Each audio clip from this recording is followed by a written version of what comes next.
বিসমিল্লাহির রহমানির রহিম। প্রিয় শিক্ষার্থীবৃন্দ, তোমরা কেমন আছো? আশা করি আল্লাহর অসীম রহমতে ভালো আছো, সুস্থ আছো, নিরাপদে আছো। অনলাইন ক্লাসে তোমাদেরকে আবারও শুভেচ্ছা জানাচ্ছি। আজকে আমি তোমাদেরকে পড়াবো ইন্ট্রোডাকশন টু বিজনেস এর একটি চ্যাপ্টার, অর্থাৎ অধ্যায় 3 একটি চ্যাপ্টার, ফান্ডামেন্টাল অফ ম্যানেজমেন্ট বা ব্যবস্থাপনার মৌল বিষয়। তো এই অধ্যায়টি কিন্তু খুবই গুরুত্বপূর্ণ একটা অধ্যায়। এখান থেকে আজকে যে আমি প্রশ্নগুলো পড়াবো, এই প্রশ্নগুলো কিন্তু প্রায় বোর্ড এক্সামে এসে থাকে। তো চলো ক্লাসে যাই।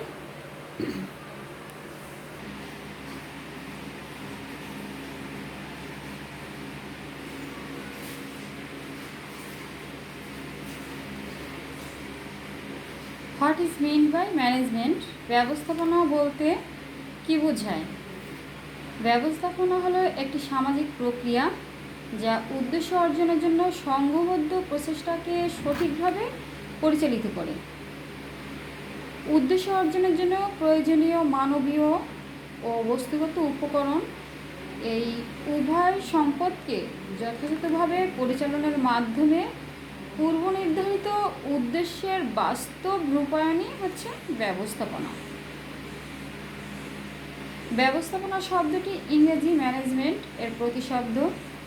অনেকের ধারণা ম্যানেজমেন্ট শব্দটি ইতালীয় ল্যাটিন শব্দ ম্যানেজিয়ার শব্দ থেকে উৎপত্তি। ম্যানেজিয়ার শব্দের অর্থ to train up the horse, অর্থাৎ অশ্বকে প্রশিক্ষিত করা, অথবা টু হ্যান্ডেল, চালনা করা। ব্যবস্থাপকগণ প্রতিষ্ঠান চালনা করেন এবং কর্মীদের প্রয়োজনীয় প্রশিক্ষণ দিয়ে সুদক্ষ করে গড়ে তোলেন। আবার অনেকের ধারণা ম্যানেজমেন্ট শব্দটি ম্যানেজার এবং ম্যানেজ থেকে এসেছে, যার অর্থ পরিচালনা ও পথ প্রদর্শন করা। ফরাসি এই শব্দ দুটির অর্থের সাথে ব্যবস্থাপনার সামঞ্জস্য আছে। এ অর্থে প্রতিষ্ঠান পরিচালনার অর্থ হল ব্যবস্থাপনা প্রাতিষ্ঠানিক দলগত উদ্দেশ্য অর্জনের সর্বাপেক্ষা গুরুত্বপূর্ণ উপাদান মানবশক্তি। অনেকের মতে প্রতিষ্ঠানে নিয়োজিত মানবশক্তির সঠিক পরিচালনাই হল ম্যানেজমেন্ট বা ব্যবস্থাপনা। ব্যবস্থাপনা বিষয়ে গবেষক, অধ্যাপক, শিল্পপতি, পেশাদার ব্যবস্থাপকদের মধ্যে মতাদর্শন ভিন্নতার কারণে ব্যবস্থাপনার সর্বজনীন কোনো এক সংজ্ঞা অদ্যাবধি পরিলক্ষিত হয় না। ব্যবস্থাপনা শব্দটি 4 ধরনের ব্যবহারের প্রবণতা দেখা যায়। প্রথমত, ব্যবস্থাপনাকে ব্যবহার করা হয় ব্যবস্থাপনার প্রক্রিয়ার ব্যাখ্যায়। দ্বিতীয়ত, ব্যবস্থাপনাকে চিহ্নিত করা হয় একটি সুসংবদ্ধ জ্ঞানের শাখা হিসাবে। আর তৃতীয়ত হলো ব্যবস্থাপনা প্রক্রিয়া নিয়োজিত ব্যক্তিবর্গ হলো ব্যবস্থাপনা। চতুর্থ হলো ব্যবস্থাপনা হলো একটি পেশা।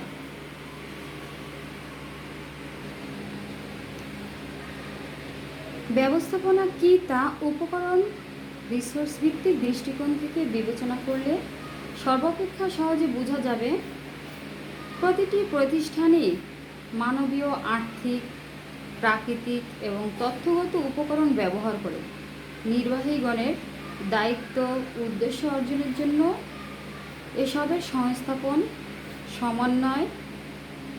নির্বাহীগণ এ দায়িত্ব পালন করেন 4টি ব্যবস্থাপকীয় কার্যাবলী সম্পাদনের মাধ্যমে।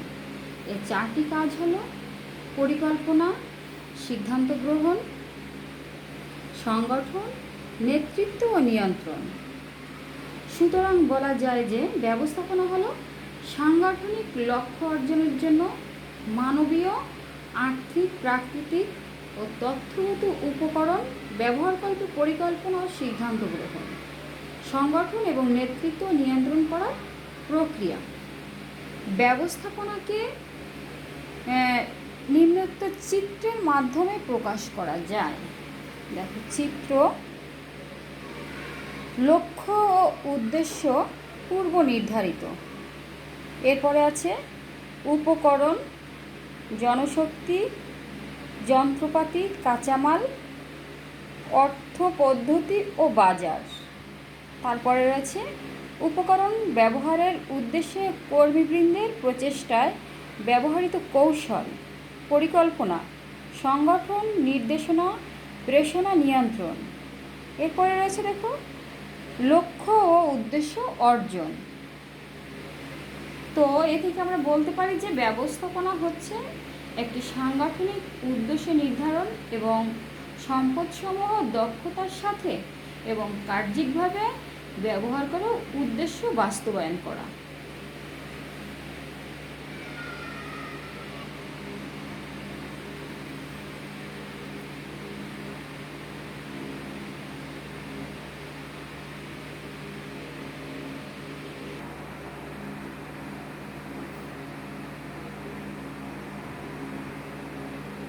ব্যবস্থাপনার কার্যাবলী, দ্য ফাংশন অফ ম্যানেজমেন্ট। গত শতকের গোড়ার দিকে ক্লাসিক্যাল ব্যবস্থাপনাবিদ ও শিল্পপতি হেনরি ফিয়ল ব্যবস্থাপনাকে কার্যগত প্রক্রিয়া হিসাবে আখ্যায়িত করেছেন। তিনি এ প্রক্রিয়ার পূর্বানুমান, পরিকল্পনা করা, সংগঠন করা, কর্মী নিয়োগ করা, নির্দেশনা দেওয়া এবং নিয়ন্ত্রণ করা এর 5টি কার্যাবলী বা উপাদানের উল্লেখ করেছেন। ব্যবস্থাপনা প্রক্রিয়ার অন্তর্ভুক্ত উপাদানগুলো ব্যবস্থাপনার কার্যাবলী, ব্যবস্থাপনা প্রক্রিয়ার ব্যবস্থাপকের সম্পাদনের জন্য কী কী কাজ অন্তর্ভুক্ত হওয়া উচিত তা নিয়ে ব্যবস্থাপনাবিদ ও গবেষকদের মধ্যে যথেষ্ট মতভেদ রয়েছে। ব্যবস্থাপক, গবেষক, বিশেষজ্ঞগণ নিজ নিজ অভিজ্ঞতা ও জ্ঞানের আলোকে ব্যবস্থাপনার কার্যাবলী বর্ণনা করেছে।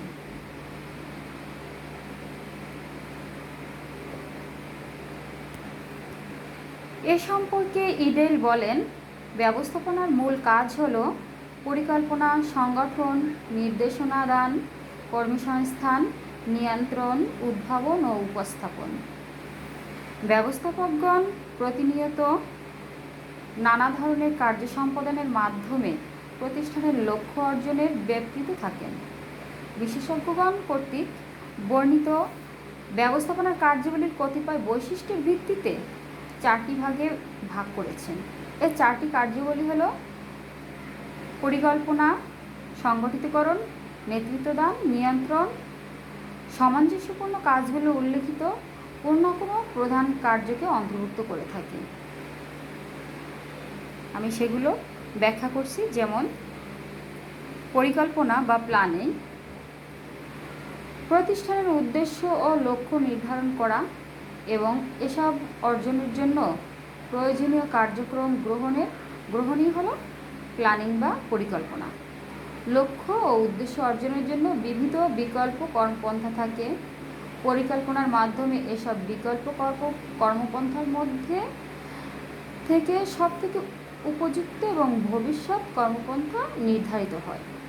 কোনো কাজ করা হবে কখন, কোথায়, কিভাবে এবং কাদের দিয়ে এসব করানো হবে তার অভিজ্ঞতা ও তথ্যাদি বিচার বিশ্লেষণ পূর্বক সুসংহত ভবিষ্যৎ কার্যক্রম ও কর্মপন্থা নির্ণয় হলো পরিকল্পনা। এরপর হচ্ছে সংগঠন বা অর্গানাইজিং। সংগঠন হলো সফলতার সাথে পরিকল্পনা বাস্তবায়নের জন্য মানবীয় ও অমানবীয় উপকরণসমূহ সংগঠিতকরণের পরিকল্পনা।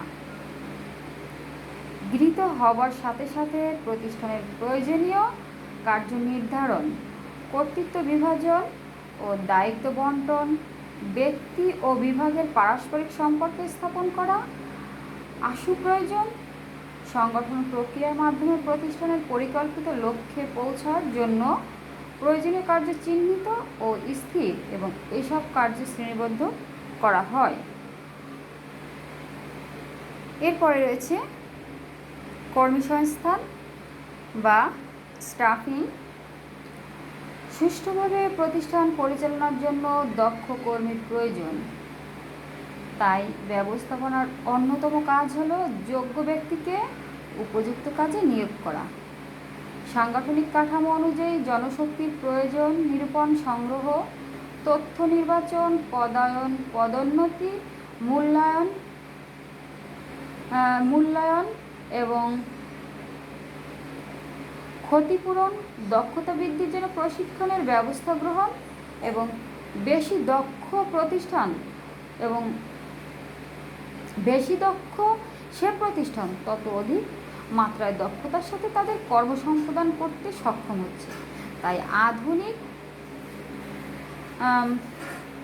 আধুনিক প্রতিষ্ঠানগুলো মানব সম্পদ বিভাগ স্থাপনের মাধ্যমে যোগ্য কর্মী নিয়োগ এবং সংরক্ষণ এবং তাদের উন্নয়নের দ্বারা দক্ষ জনশক্তি গড়ে তুলতে এবং দক্ষ জনশক্তি প্রতিষ্ঠানে ধরে রাখতে তৎপর।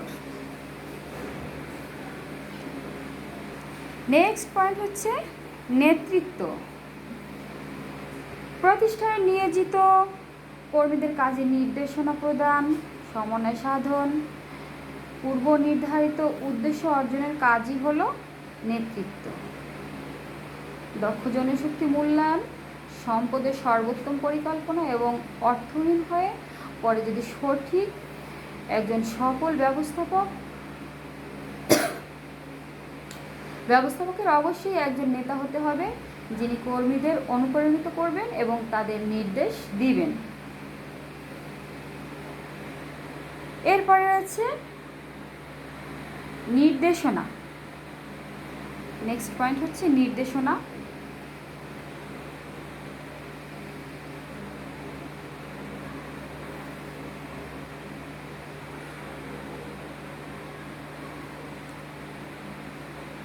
নির্দেশনা ব্যবস্থাপনা কাজের একটি গুরুত্বপূর্ণ অংশ। সুষ্ঠু পরিকল্পনা এবং উত্তম সংগঠনের আদর্শ ব্যবস্থাপনার কিন্তু পূর্বশর্ত। তাই নির্দেশনার মাধ্যমে নেতৃত্বকে কার্যকর করা না হলে কর্মসম্পাদনের সফলতা আসবে না। কার্যকর নেতৃত্ব দ্বারা অধীনস্থদের শিক্ষাদান এবং কার্যনির্বাহ করার পথ নির্দেশ তথা অধীনস্থ কীভাবে কখন কাজ সম্পাদন করবে, কাজের গতি প্রকৃতি কীরূপ হবে এবং কার্য সম্পাদনের কৌশল কী হবে ইত্যাদি বিষয়ে কার্যকর দিক নির্দেশনা হলো নির্দেশনা। নির্দেশনা না পেলে কর্মীরা বুঝতে পারে না কি, কখন এবং কিভাবে কাজ করতে হবে। এরপর আছে প্রেরণা। প্রেরণা হলো কর্মীদের কাজে উৎসাহিত এবং উদ্দীপনা সৃষ্টি করা। প্রেরণা মানে হচ্ছে কর্মীদের কাজের উৎসাহ এবং উদ্দীপনা সৃষ্টি করা। যথোপযুক্ত কার্য সম্পাদনে নিশ্চিত করার জন্য প্রেরণার গুরুত্ব কিন্তু অপরিসীম। মনোবিজ্ঞানীদের মতে প্রেষিত কর্মীদের কর্মসম্পাদনের মাত্রা মান আর অপ্রেষিত কর্মীদের থেকে অধিক। তাই আধুনিক ব্যবস্থাপনায় প্রেরণার প্রতি বিশেষ গুরুত্ব প্রদান করা হচ্ছে। প্রেরণা কর্মীদের মনে প্রতিষ্ঠানের প্রতি ধনাত্মক ধারণা এবং দায়িত্ববোধ ও আনুগত্য সৃষ্টি করে, কর্মীদের মনোবল বৃদ্ধি করে। প্রেরণা প্রতিষ্ঠানের অনুকূল কর্মপরিবেশ সৃষ্টি করে। ব্যবস্থাপকগণ যদি কর্মীদের সঠিকভাবে প্রেষিত না করতে পারেন তাহলে প্রতিষ্ঠানের লক্ষ্য পূরণ কিন্তু সম্ভব নয়। সমন্বয়, কোঅর্ডিনেটিং বা সমন্বয়। প্রতিষ্ঠানের দলীয় প্রচেষ্টা দ্বারা উদ্দেশ্য অর্জনে নিয়োজিত বিভিন্ন বিভাগ, উপবিভাগ, শাখা প্রশাখা, ব্যক্তি কাজের প্রকৃতি ধরন বিভিন্ন রকম হয়, কিন্তু সকলের প্রচেষ্টার কেন্দ্র পরিকল্পনা অনুযায়ী নির্ধারিত লক্ষ্য অর্জন। এই লক্ষ্য অর্জনের জন্য সকল বিভাগ, উপবিভাগ, শাখা, ব্যক্তির কাজের মধ্যে সংহতি বিধান করা জরুরি। সকলের কাজকে এক সূত্রে গাঁথা না হলে ব্যবস্থাপনার লক্ষ্য অর্জন কিন্তু সম্ভব নয়। এমন একটি গুরুত্বপূর্ণ কাজ যা প্রতিটি বিভাগ এবং কর্মীর কর্মপ্রচেষ্টার মধ্যে সংহতি স্থাপন করে এবং উদ্দেশ্যমুখী করে দলীয় কর্ম প্রচেষ্টাকে অব্যাহত রাখে। অ্যাট লাস্ট হচ্ছে কন্ট্রোলিং বা নিয়ন্ত্রণ, অর্থাৎ ব্যবস্থাপনার প্রথম কাজ হচ্ছে পরিকল্পনা আর লাস্ট কাজ হচ্ছে নিয়ন্ত্রণ। নিয়ন্ত্রণ হচ্ছে কি, পরিকল্পনা অনুযায়ী কাজ সম্পাদিত হচ্ছে কি না তা পর্যবেক্ষণের জন্য সম্পাদিত কাজের সাথে নির্ধারিত কার্যমানের তুলনা করা এবং পার্থক্য দেখা গেলে তা সংশোধনের ব্যবস্থা গ্রহণ হচ্ছে নিয়ন্ত্রণ। পরিকল্পনা মোতাবেক কাজের অগ্রগতি হচ্ছে কি না বা কার্যপদ্ধতি কোনো ত্রুটি আছে কি না তা দেখা এবং সংশোধনীমূলক ব্যবস্থা গ্রহণ করা হচ্ছে নিয়ন্ত্রণ। তো এই কার্যগুলি পর্যালোচনা করে বলতে পারি যে ব্যবস্থাপনা প্রাতিষ্ঠানিক লক্ষ্য অর্জনে পারস্পরিকভাবে সম্পৃক্ত এবং নিরবিচ্ছিন্ন। ব্যবস্থাপনার কার্য প্রায় একই সাথে শুরু করেন এবং অবিরতভাবে প্রাতিষ্ঠানিক উদ্দেশ্য অর্জনের জন্য চালিয়ে যান।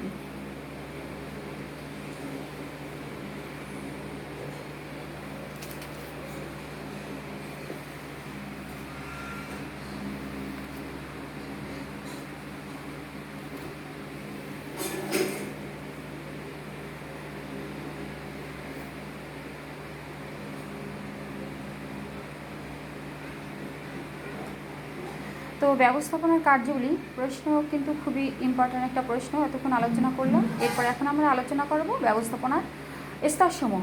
স্তর কিন্তু ভেরি ভেরি ইম্পর্ট্যান্ট প্রশ্ন।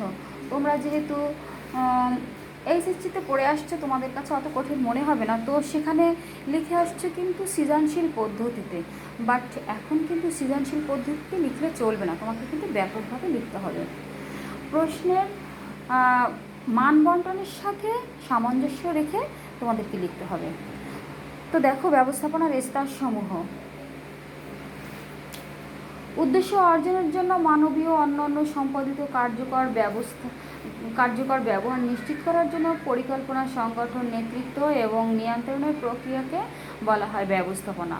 ছোট বড় যে কোনো প্রতিষ্ঠানই ব্যবস্থাপনার উল্লেখিত 4টি মৌলিক কার্যাবলী যথা পরিকল্পনা, সংগঠন, নেতৃত্ব, নিয়ন্ত্রণ সম্পাদন করতে হয়। ব্যবস্থাপনার এসব কার্যাবলীর সমন্বয়ে ব্যবস্থাপনা প্রক্রিয়ার সৃষ্টি হয়।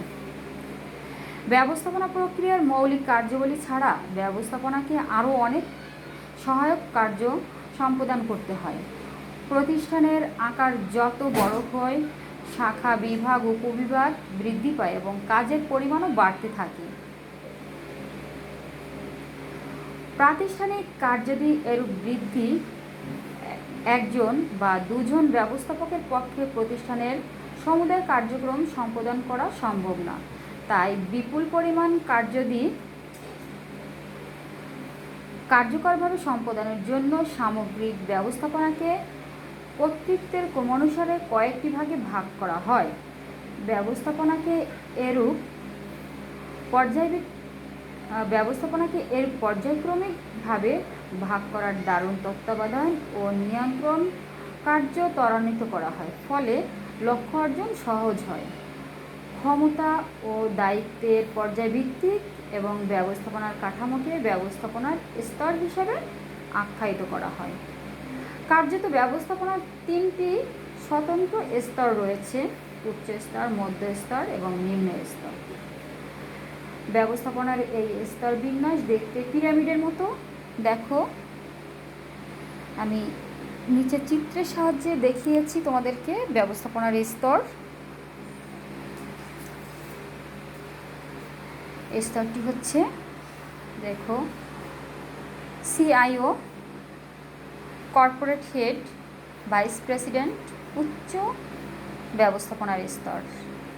এরপর আছে ইউনিট প্রধান, মহাব্যবস্থাপক, প্রশাসক, মধ্য ব্যবস্থাপনার স্তর, বিভাগীয় প্রধান, পণ্য লাইন ও সেবা ব্যবস্থাপক, তথ্য সেবা ব্যবস্থাপক।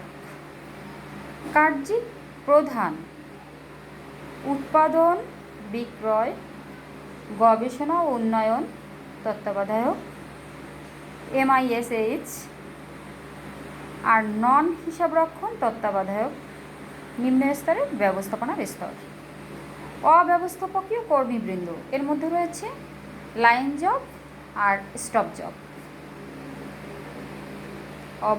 অব্যবস্থাপকীয় কর্মীবৃন্দর মধ্যে রয়েছে লাইন জব আর স্টপ জব। এবার দেখো ডিটেলসে আসো।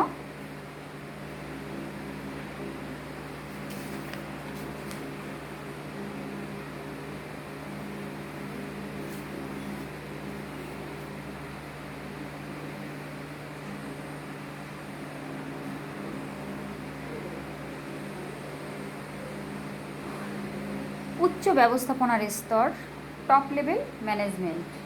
প্রতিষ্ঠানের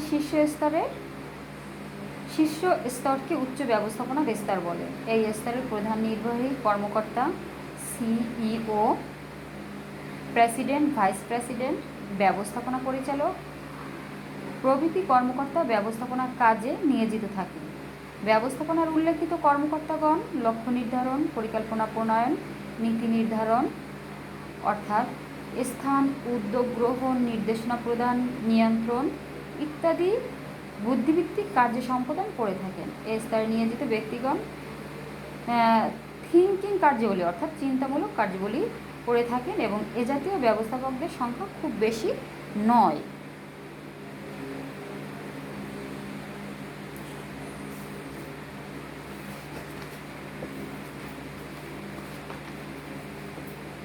এরপর রয়েছে মধ্যম ব্যবস্থাপনার স্তর, মিড লেভেল ম্যানেজমেন্ট। প্রাতিষ্ঠানিক আকার বৃদ্ধি, কর্মকাণ্ডের সম্প্রসারণ, দারুণ উচ্চ ব্যবস্থাপনার স্তর এবং নিম্ন ব্যবস্থাপনার স্তরের মধ্যবর্তী পর্যায়ে কিছু সংখ্যক নির্বাহীকে কাজ করতে দেখা যায়। এরূপ অবস্থানের নির্বাহীদেরকে মধ্যস্তরের ব্যবস্থাপক বলা হয়। সাধারণত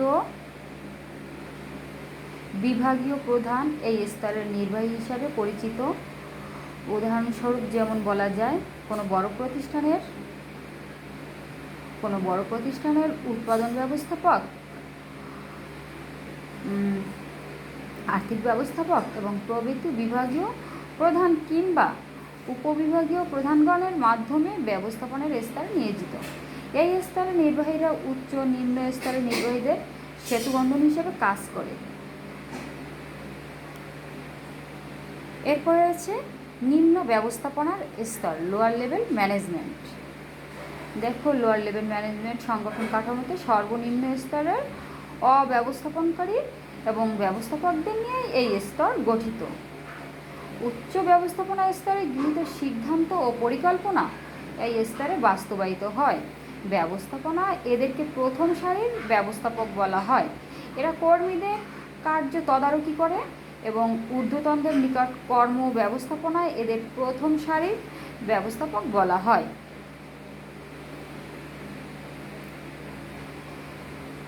এরা কর্মীদের কার্য তদারকি করে এবং ঊর্ধ্বতন কর্মীদের কর্ম সম্পর্কে রিপোর্ট প্রদান করে। সুপারভাইজার যেমন সুপারভাইজার, ফোরম্যান প্রথম সারির ব্যবস্থাপকদের মধ্যে অন্যতম। মোট কথা, ব্যবস্থাপনা কর্মের পরিধি পরিমাণের উপর ব্যবস্থাপকদের সংখ্যা নির্ভর করে। কাজের ধরন ও পরিমাণের উপর ভিত্তি করে ব্যবস্থাপকদের কোন দল উচ্চ স্তরে, কোন দল মধ্য স্তরে এবং কোন দলকে নিম্ন স্তরে কাজ করতে হবে তা নির্ধারণ করা হয়। এগুলো গেল হচ্ছে ব্যবস্থাপনার স্তর। তো স্তরও কিন্তু গুরুত্বপূর্ণ প্রশ্ন।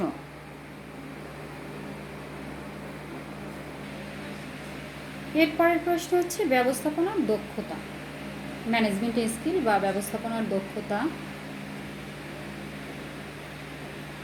সর্বনিম্ন পরিমাণ সম্পদ রিসোর্স ব্যবহার করে সর্বোত্তম কার্য সম্পাদনের ক্ষমতাকে দক্ষতা হিসেবে আখ্যায়িত করা যায়। ব্যক্তির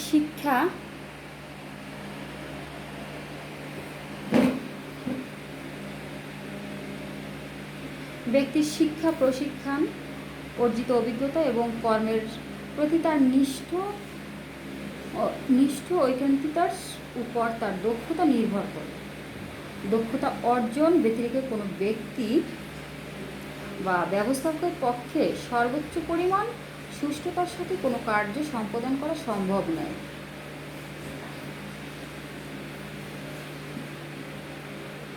ব্যক্তিকে দক্ষতার ভিন্নতা হেতু বিভাগ, প্রতিষ্ঠানভেদে সফলতা অর্জনের ভিন্ন রূপ দেখা যায়।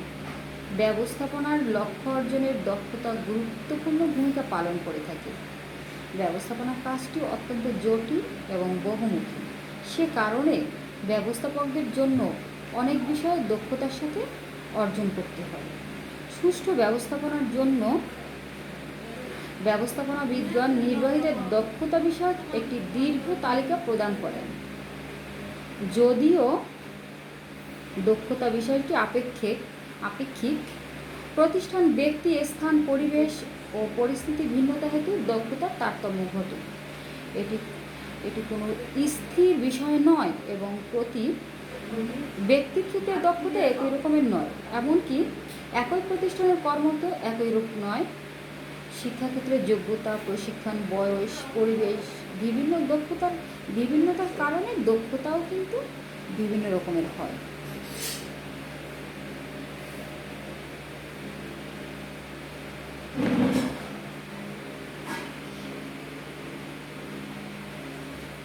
এ প্রসঙ্গে ওয়েস বলেন যে ন্যূনতম সম্পদ ব্যবহার করে লক্ষ্য অর্জন করাকে বলা হয় দক্ষতা। অর্থাৎ কোনো প্রতিষ্ঠানের ব্যবস্থাপকীয় দক্ষতা যথাযথ না হলে প্রতিষ্ঠানের পক্ষে অন্য প্রতিষ্ঠানের সাথে প্রতিযোগিতায় পিছিয়ে পড়ার সম্ভাবনা থাকে। তাই সব প্রতিষ্ঠানের উদ্দেশ্য থাকে যে কীভাবে সর্বোচ্চ দক্ষতা অর্জন করা যায়। কারণ ব্যবস্থাপনার যথাযথ দক্ষতা না থাকলে প্রতিষ্ঠানে নিয়োজিত বস্তুগত এবং অবস্তুগত উপাদানসমূহকে পরিচালনা, নিয়ন্ত্রণ করে কাঙ্ক্ষিত ফলাফল অর্জন করা সম্ভব নয়। তো এটাগুলো হচ্ছে ব্যবস্থাপনার দক্ষতা।